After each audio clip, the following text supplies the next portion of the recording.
Hi everybody, I'm Judy Saul, also known as Tie-Dye Judy, and in this segment I'm going to show you how I scrunch dye a t-shirt. Okay, I have a undyed shirt here that I pre-soaked in soda ash solution for about 15 minutes, and then I squeezed it out to remove all the excess so that it's just damp. It's not sopping, it's not dripping. And what I'm going to do now is scrunch it up tightly with little peaks and valleys, and then I'll place it in my container for dyeing. So what I usually do is I just start at the outside and kind of gradually scrunch it in. And I like to keep my peaks and valleys fairly even so that they aren't going to stick out of the dye and remain white. Okay. And I'm getting it in there pretty tight because what I have here is a smaller, this is like a, I don't know, a gallon bucket. And I like to use, usually I'll use whatever container I have handy, but in this case I had a bucket that will fit the t-shirt, and I scrunch it in there tightly, and again pushing down any ends that have stuck up. I don't know if you can see this too well, but it's pretty well held, the scrunches that I created on the table. Now, a bonus here today is that I have pre-soaked and scrunched another shirt, and I stuck it in my freezer about 4 days ago.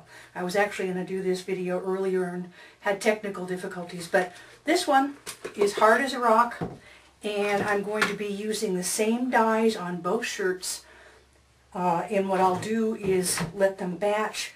The unfrozen one batches for about an hour or so.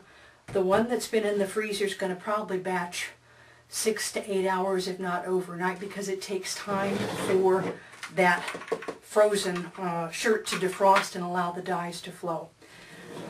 So what I've got here for my selection, I've got turquoise, bright green, light cerulean, and lapis that I'm going to put on these shirts. And I'm just going to do them one color at a time for each of the two shirts. And I've got about a cup of the turquoise. I'm just going to put about half a cup on each.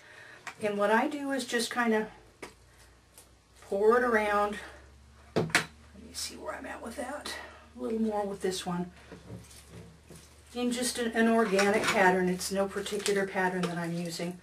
Just to get it in there. A little more over here. And I can hear the frozen one cracking already, so it's starting to defrost. And then I also have some clean water here. I can rinse out my pouring cup in between. So the next one's going to be green. And you can't really see too much here, but I'll try and make it as visible as possible as I pour it. And I'm just going to pour it over so that it's just overlapping.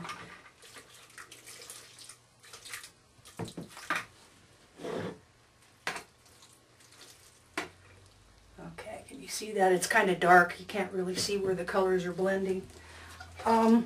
Generally speaking, I will use at least 3 colors, if not 4. In fact, I may just skip the lapis because I think I'm going to have plenty of dye on both these shirts with just a cup and a half each.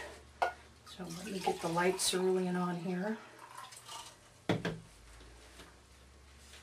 And again, pour it over. Now, when I first started trying scrunch dyeing, I had several different places that I was referring to that had different ways of doing it. And for instance, scrunching it and banding it and then using a squeeze bottle to apply the dyes. I'm going to pause this for just a second. Okay, I'm back. So, what I started trying to do was just, scrunch together, band, and pour the dyes with a squeeze bottle. And I did not get the results that I was looking for. I wanted something that had that wonderful crystalline pattern. And I went from that to a couple of other methods, and then I discovered Paula Birch's website, which I will put at the end of this clip so that you can visit her site for instructions. She has great instructions on what's called low water immersion dyeing, which is basically the method of applying the dye that I used here.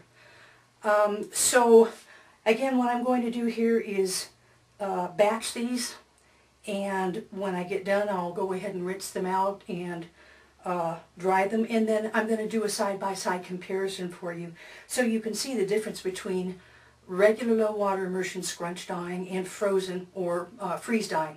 I think you'll see that there's quite a bit of a difference, and both of them have their own unique look to them. So hold on for a little bit and we'll be back. Okay, we're back, and here are the two shirts that I dyed yesterday. The one on the left is the shirt that I did with just the regular scrunch dyeing, and I'm hoping you can see this where you've got some light and dark with some organic patterns, especially up in this area. A lot of it is blended in with the blues and greens together. By comparison, the one on the right has a lot more white showing. The green did not blend into the blue as much. Actually, it turned out a little darker than the shirt that was regular scrunch dyed. And there's some significant markings compared to the regular scrunch dyed. And I'm going to pause this for a moment and put another shirt up that I've done using the ice dyed method that maybe will give you a better idea of the type of markings you can get when you freeze the shirt before you dye it. So stay tuned. Okay, here's the shirt that I was just speaking of that I used the ice dye method on. And if you'll notice, there's some very distinctive markings. This is the back of the shirt, and the green area in particular really stands out with some fractal looking markings that occur because of the fact that the shirt was frozen and it froze those little peaks and valleys that are created with the scrunch. And then the dyes gradually wick out over the fabric as it defrosts, but they create a much more distinctive look. So that's why I wanted to introduce this particular technique to you, because it's worth playing around with if you really like this type of marking. So I hope you'll give these two techniques a try, and happy dyeing. I'll see you again.